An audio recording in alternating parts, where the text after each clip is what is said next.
He'd come back about every half hour, looked like he was in shock. He said, "Really, how did you know that?" I said, "God told me." I told you from the beginning, God told me. Now, what did I do, though? I'm just saying, she was singing that song about taking to Jesus, and that's the first thing God told me to read. Ask, and it shall be given you. Well, let me say to you, if God can't give you an answer, you ain't going to find it nowhere else. First off, let me say that. It don't matter what nobody thinks about you. Know who you are in Jesus. Somebody's going to judge you and put you down. A lot of people don't like my shoes. And they tell me they don't like my shoes. And I said, "You know what? I love you, but I didn't buy them for you no way. I bought them for me." Don't take that personal. I said, "I like them. That's the reason." Lord, if we go through life trying to buy something to suit somebody else, we'd be standing on our head. Somebody say amen, and they still won't like us eating that bread. What you like? Ask, and it shall be given. You say, "Show me again." Hannah couldn't have a child, and her husband had other wives back in that time, and they had children, and they'd balk at her and make fun of her because she couldn't have a child. And they went up into the house of God where Eli the prophet was at that time of year, and she was crying on the altar. What was she doing? She was asking God. I'm preaching you something God gave you this morning. Somebody's going to get help. And when you leave, if you remember my name, that's junk. But remember that God, the I am that I am, sent you something this morning. Yep. That's what I want you to remember. That your Father sent you something this morning. And she's just crying. Now, here, she's even misunderstood in church. Eli goes and says, "Put away your drunkenness." She's crying. She's destroyed, wanting to have a child so bad. Put away. The preacher don't even understand. Boy, that's bad when the preacher don't understand that. It's Bible, though. You read it. And he was trying to rebuke her, and she told him no. And then when he found out, he prayed with her about that. And she had the child, which was Samuel, a great man of God. But what did she do before he came? She asked. And God gave it to her.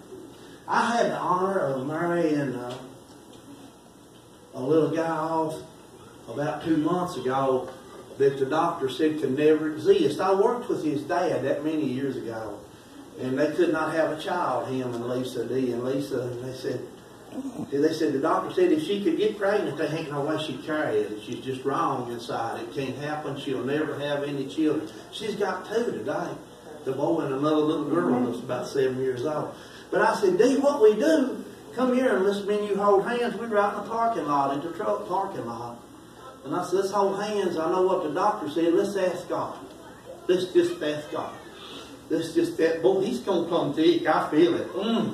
God's going to come thick. You don't need to hold my hand. We pray you need to hold the hand of I am that I am. That's whose hand you need to get a hold of, because mine might slip, but his won't never lose its grip. Amen. He'll hang on to you." And we prayed that simple prayer in that parking lot. In less than a year, she was pregnant and had the boy. And I was sitting there crying with them, going through their wedding vows. I said, "Honey, you're a child that the doctor said never could be, and here I am marrying you to this lady today." That's interesting, ain't it, when you see God do that. Ask, and you shall receive. He said you have not because you ask not. And it says you ask amiss, but when you're in agony, you ain't never asking amiss. You're hitting every note, ain't you, my brother? See, they ain't just listening to God. I was sitting back there and I said, I ain't going to tell him, the Lord give me this, because I might not. But you can miss it. But I ain't, because it's all fitting like a glove. But you can miss it. But see, he's listening to God and said, "Get up, Brother Mike. Y'all thought I wasn't ready, but God done. I wasn't, but God had me ready. I wasn't ready. I ain't never ready." Somebody, brother, it was hilarious. They said, "Well, we want you to come, so we give you 2 or 3 weeks to get ready." I said, "Do what?" They said, "We give you 2 or 3 weeks." I said, "I ain't going to know no more than 2 or 3 weeks than I know now, but I'll see you in 3 weeks." And God gave it to me that morning before I got up and went to meeting. I said, "He ain't going to give me something 3 weeks early, because I can't even remember what I ate for breakfast this morning." It's no good to give it to me early. God give it to me when I need it. Abraham is with his family and his kindred, and God speaks and said, "Get up from thy family, thy kindred, and go to a place that I'm going to give you." The family said, "Where are you going, Abraham?" He said, "I don't know." Well, you talk about listening to God. He said, I don't know. I'm just going to go where God shows me, and God blessed every inch of it. If we'll listen to God, don't listen for Him here, listen for Him inside. Inside. Let Him talk to you in your spirit. You're born 3 parts, soul, body, and spirit. The spirit is what's born again. Don't whoop yourself and don't wear yourself out. And we need to strive to be perfect. Please, please, please, we need to strive. But understand, after all Paul had done, he said he still hadn't obtained it. He said he still hadn't got there. And you look at what all he did. He was trying, but he was listening to God all the way. That's the important thing, listen to God. People will run you down, friend. They'll run you down. You can't let that hang on you. You got to let yourself be talked to by God and not by people.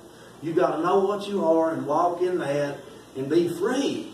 They can be cussing and you be free. They can be condemning and you can be free.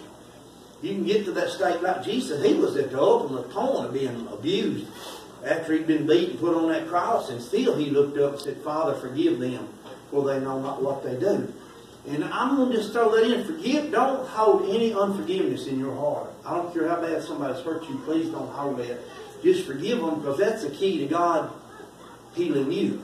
After you forgive them. If you got something bitter in there, it just bitters up your whole day. And if you forgive it and repent of it, and I know some stuff hurts you. Somebody told me, said, well, if you forgive, you'll forget. I said, no, I won't. They said, what? I said, no, I won't forget. I said, God, forgive me a whole lot of things.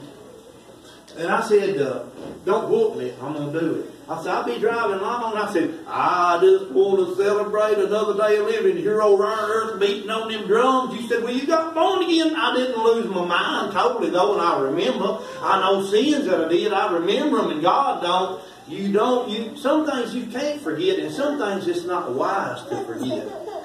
If somebody is tearing you up, man, you forgive them, but don't give them another opportunity. Pay attention to the preacher. Because they'll probably take a second lick and give them an opportunity if they took one. And it's wise of you. When David was dying, he told Solomon, don't fool with this one, don't fool with that one. Because they didn't do anything but bring us harm. But we're getting direction from God. In the same breath, don't do them no wrong. Because God ain't in revenge. Let's go there. How about it? And you ask, and you shall receive. The rest of the verse says, in verse 7, seek, and ye shall find. Knock, and it shall be opened. Read on, for everyone that asketh receiveth.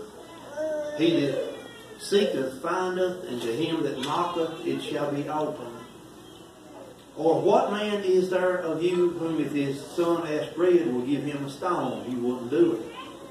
If he asked a fish, will he give him a serpent? You wouldn't do it. If ye then, listen, he's talking to his people. If ye then, being evil, know how to give good gifts unto your children, how much more shall your Father which is in heaven give good things to them that ask of him?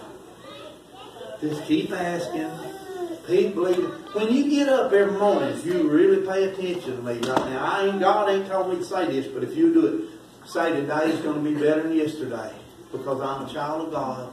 Today is going to be better. You get up tomorrow, today I'm going to have a blessed day because God's in my life. Tomorrow's going to be better. Keep speaking things that are not as though they were, and watch that faith build your day.